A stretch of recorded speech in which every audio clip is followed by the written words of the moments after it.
How's it going, everybody? It's Drew Peoples from Peoples Collectibles, and today I had bought a second Edge of Eternities box. I was going to do limited with some friends. Now, this is before I realized that the new play boxes since 8th or Dread at the beginning of this year are, in fact, 30 packs instead of 36. So, when you're trying to, split up a box between four people, 30 is not divisible by four.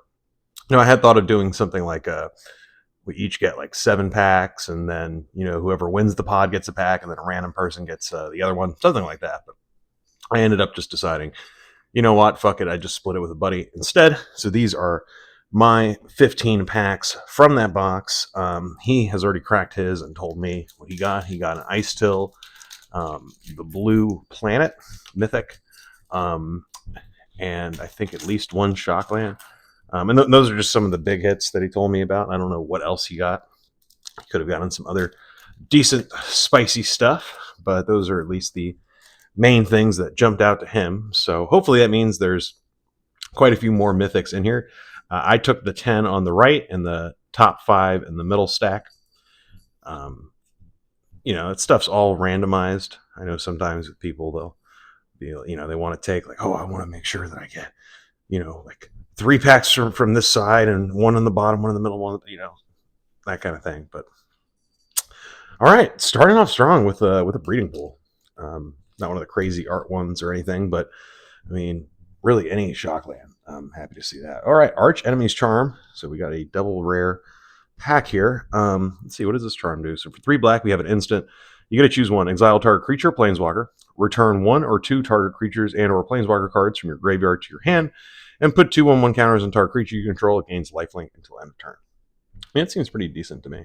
So I don't think it's one of the crazy top dollar ones. Love the lands in the set, by the way.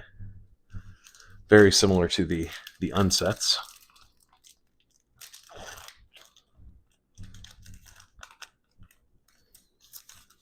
All right. We got something cool looking back there. All right, what's perking? What's perking out back from there? And it is a Lava Claw Reaches for our first. What are these considered, like Galaxy Art Lands or something? Not entirely sure. All right, not too crazy. And what's that hiding behind it?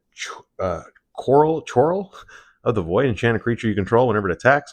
Put target creature card from defending player's graveyard onto the battlefield under your control, tapped and attacking. And at the beginning of your end step, sacrifice this aura unless a non-land permanent left the battlefield this turn or a spell was warped this turn. Okay. Here, we'll start a little pile for those lands there. I don't think that's any crazy hit or anything there. All right, and then baboosh. Baboosh, baboosh, baboosh. Okay. Got kind of excited for a second there. Ooh, it's a really cool card, but not one of the big lands that we're really looking for here. And of course, Tezzeret, if he came up, that would be nice. Does it look like we have something back there, or is that just like a foil full art land? I'm not sure. We're about to find out. Weft Walking for our first Mythic. It is a 6-mana enchantment, 4 colorless, 2 blue. When this enchantment enters, if you cast it, shuffle your hand and graveyard into your library, then draw 7 cards. The first spell each player casts during each of their turns may be cast without paying its mana cost. Okay, so we have a we have a Time Twister kind of effect here. It is not both players. It is just, so I guess more Echo of Eons then. I think Time Twister is both players, if I'm not mistaken. Just a little pile for Mythics over here. Okay, and then we did have, that was a full art land that I had seen from the front of the pack. But yeah, I mean, that's kind of a cool card. And obviously one issue with it is the Time Twister effect you only get from casting it, and if you've cast it, that means you've already cast a spell this turn. And obviously there's some shenanigans. If you can, if you have something that lets you play any of your spells, like their instants, so Leyline of Anticipation, for example, and being able to flash that in at the end of your opponent's turn, so then you're the one who gets that beneficial effect of the first spell being free. And then on top of that, you get to start, your next hand with 8 fresh cards, including the one from your draw step. So pretty interesting card. I don't think very powerful, but definitely unique and potential is the word. All right, loading zone. It's a halfway decent rare and nothing else. Okay.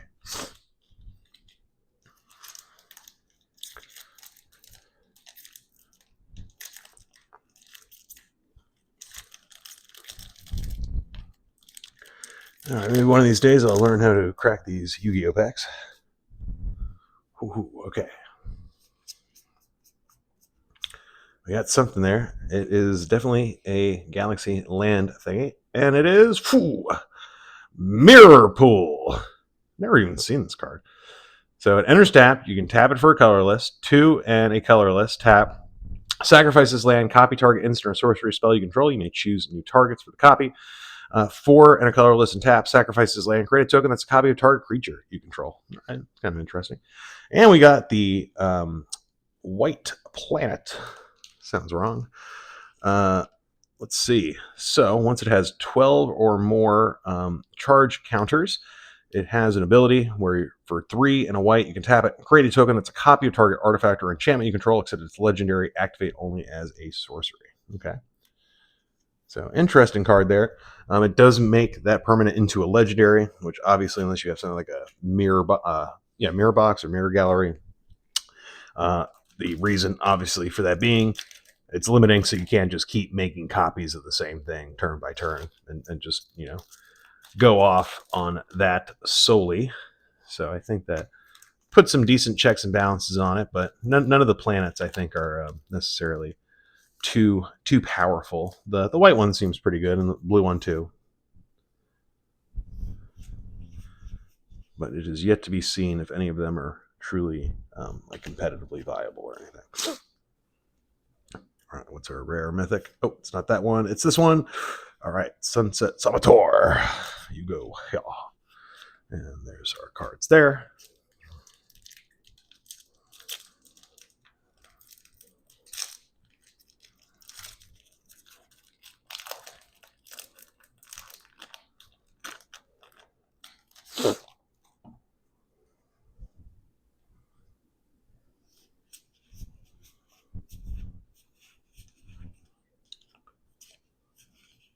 All right, what do we got creeping up? And it's weapons manufacturing. All right, so I was playing online with some buddies the other day, and I did whatever the lobster guy is. I had gotten a borderless version of him, so I exported like a tier 3, or is it tiers? Whatever, tier 3 deck on EDH Rec for the lobster bro.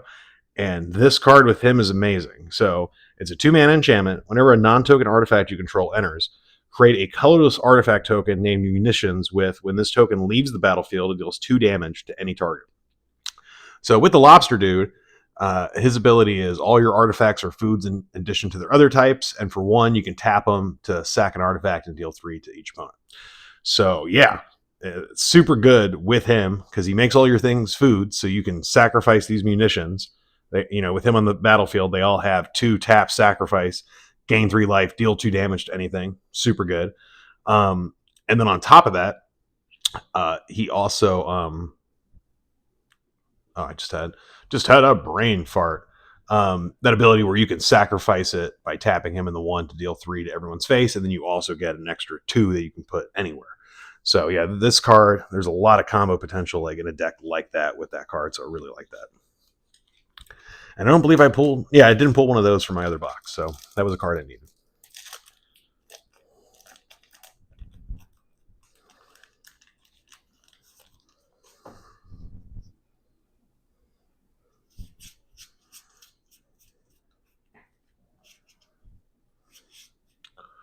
All right. Stomping grounds for our second shock land. Jeez. Another freaking brain fart. I couldn't even remember what kind of land we're talking about here. Is it a fetch land? Is it a surveil land? Is it a shock land? We don't know. All right. Two for 2 on those. All right, we got 7 packs left. So we're just over halfway through. I'd say pretty good. I mean, geez, really. I mean, brain and speaking not lining up today, is it? Yeah, I'd say so far we're doing pretty good for ourselves, right? I mean, 2 mythics and 2 shocklands. I feel like we're back in Ravnica block here, right? We're counting our shocklands and we're counting our mythics. Still a little disappointing with the galaxy lands, whatever these are called. Nothing really popping out in that department quite yet. And in the other box, I had gotten a foil. What was it? The fucking black blue one, not breeding pool. That's breeding pool. Creeping tar pit. That's the word. All right. What do we got hiding here? Elegy Acolyte. Oh, dude, this guy in like limited has been a pain in my ass. So 4 mana, 4/4, lifelinker. Whenever one or more creatures you control deals combat damage to a player, you draw a card and lose life. Pretty good. And void at the beginning of your end step of a non-land permanent left the battlefield this turn, or a spell was warped this turn, you create a 2/2 colorless robot artifact creature token. So a lot. I don't. You know, I'll sleep. Fuck it. A lot going on with that card. So liking that.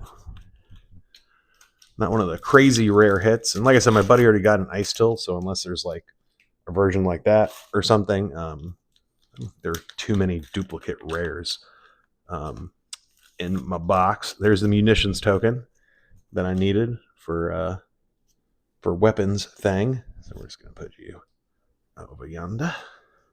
And I'm excited about that lobster deck.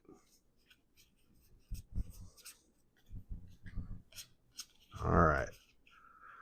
Helia, Guided by Light. This is my buddy has a Karlov deck, and I'm like, dude, you need like a card like this. So 3 mana, 3/3. Whenever him or another creature or artifact you control enters, you gain a life. At the beginning of your end step, draw a card. If you gain 3 or more life this turn, you can warp her for 1. So pretty cool little ability there.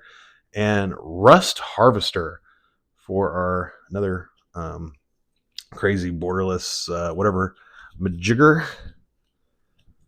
I don't think this is a guy that's really sought after. It seems fairly decent though, right? A 1 mana, 1/1 artifact creature robot with menace. 2, and you can tap them, exile an artifact card from your graveyard, put a 1/1 counter on this creature, then it deals damage equal to its power to any target. So pretty nice that it's based on his power and not like the one number of 1/1 counters he has. And you know, Red's even got stuff in standard, right? That can like double people's powers and all that. And there's plenty of like combat tricks. So you know, you can do some nasty things with this for sure. A little slow. I mean, you know, first off, it's artifact cards from your graveyard, so you have to fill up your graveyard, and you need 2 mana to tap this to even use that ability in the first place. So you know, there's a bit of setup there, but I can see definitely some potential with that card. All right, 5 packs. More shocklands are cool. We're really hoping over here, right, with the Galaxy Land thing. Mythics, neither of those are really standing out to me like crazy or anything. So it'd be nice if we can get a nice Mythic hit and a nice Galaxy Land hit, and any more shocklands also happy about. Paradox Haze for our special guest card here. This is always a cool card. 2 colorless and a blue. You enchant player. At the beginning of enchanted player's first upkeep each turn, that player gets an additional upkeep step after this step. And I know with the chick from Outlaws, people were, you know, going fiend for this card. I believe it hasn't been reprinted since OG Time Spiral block. I can't remember which of those it came out of. Maybe Planar Chaos, I guess, would make the most sense.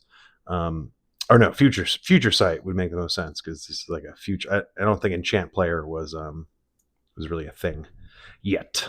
So yeah, okay, cool. And I love the artwork on this. Like that's just fuck. Even if this card was like absolute dog shit, that's fucking awesome artwork. It's like the monster movie posters from Innistrad. So yeah, okay, cool. Fucking happy about that, huh? Wasn't expecting that. We got a non-basic land that is not a shock land. So we are not shocked. And we're going to put you in a top loader.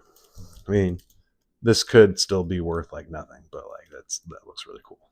Special guest cards are hard to determine because there's only so many in any given set. And I don't know what the pull rates on these are. Like the last box I didn't get any whatsoever. So I think it's maybe like one in every other box or something. But again, it's a very limited pool, right? So even though you don't get one in every box, and maybe it's every other box or every 3 boxes or something, because it's a smaller pool of cards that it's uh, getting it from, none of them are typically too crazy.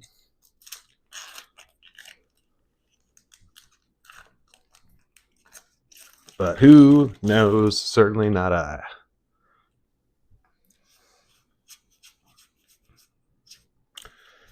These uncommons go over there. You go, buddies. All right. What do we got here today? Moonlit Meditation. Not interested. 3 packs. Shockland, Galaxyland, Dope Mythic. And considering I pre-stuffed all these packs before recording, we're going to get 100% success rate.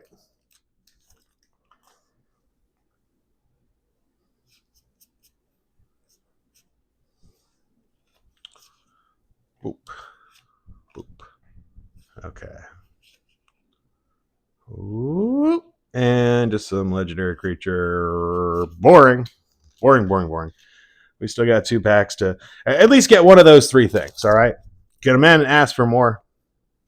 Put all 3 in 1 pack, and then we're really good. But at least let me get 1 of 3. Come on, man. Come on. I know we've already done halfway decent for half a box here, but we can always do even more than already decent.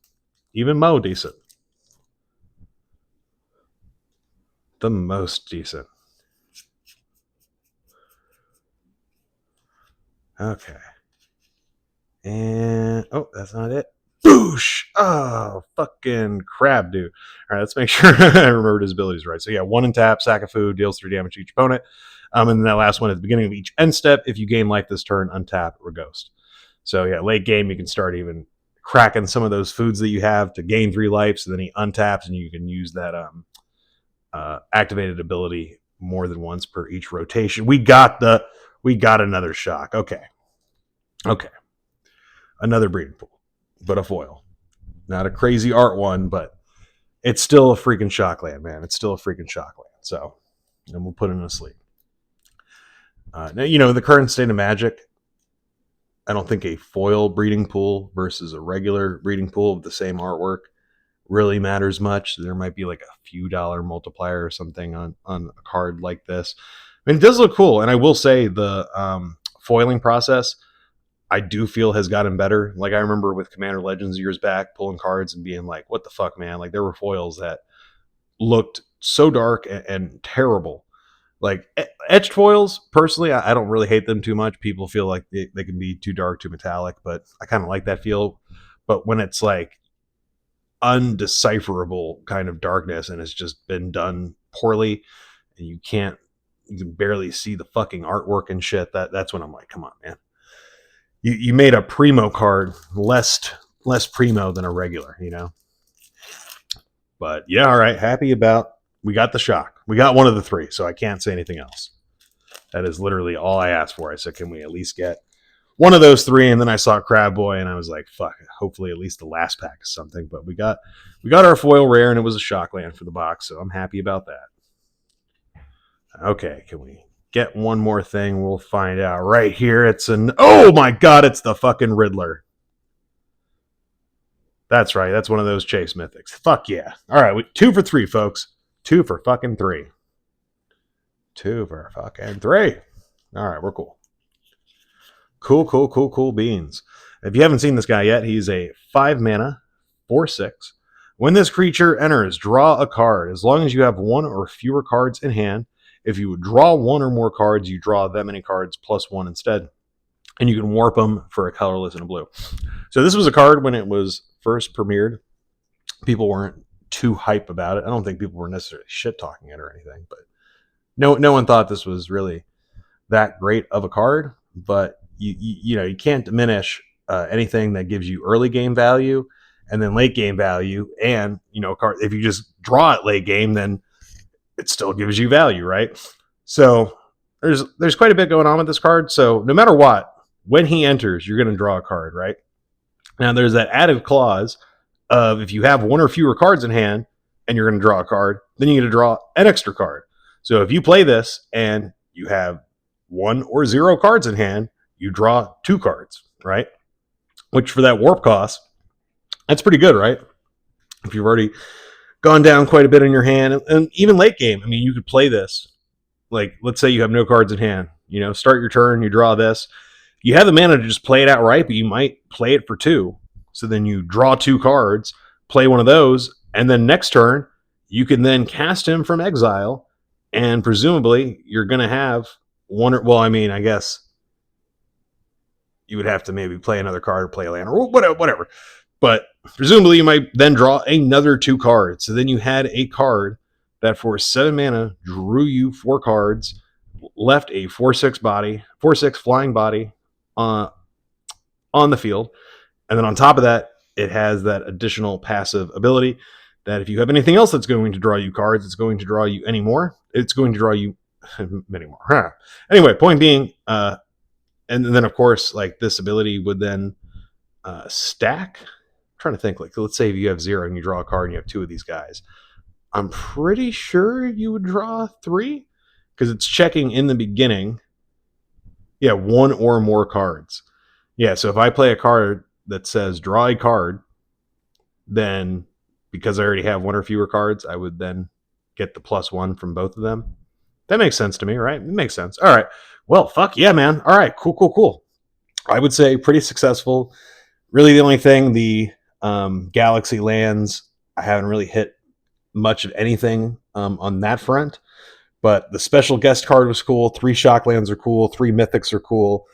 Got some rares that I need for some decks. Even got one for my buddy over here. So we are sold. Pretty happy about this. And yeah, this is an awesome set. Hope I can get more if possible. Well, thank you for joining me. It's Drew Peoples from Peoples Collectibles. Until next time, friends.